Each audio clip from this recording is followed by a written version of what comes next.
விருதுநகர் மாவட்டம் பொம்மையாபுரம் பட்டாசு ஆலை வெடிவிபத்தில் 6 தொழிலாளர்கள் உயிரிழந்த சம்பவத்தில் ஆலை உரிமையாளர்கள் மற்றும் போர்மேன்கள் உட்பட 7 நபர்கள் மீது பல்வேறு பிரிவுகளின் கீழ் போலீசார் வழக்கு பதிவு செய்து விசாரணை நடத்தி வந்தனர். இந்நிலையில் ஏற்கனவே பட்டாசு ஆலையின் மேற்பார்வையாளர் சதீஷ்குமார் மற்றும் கடையே இல்லனாலும் ஹோட்டல் நடத்தலாம்.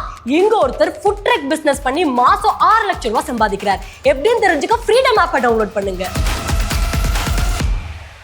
போர்மன் கணேசன் ஆகியோர் கைது செய்யப்பட்டிருந்த நிலையில் தற்பொழுது அந்த பட்டாசு ஆலையின் உரிமையாளர் சசிபாலனும் கைது செய்யப்பட்டு சிறையில் அடைக்கப்பட்டிருக்கிறார். இந்த விவகாரத்தில் 3வது கைது நடவடிக்கை தற்பொழுது எடுக்கப்பட்டிருக்கிறது. இது தொடர்பான முக்கிய செய்தியை நாம் பார்த்து வருகிறோம்.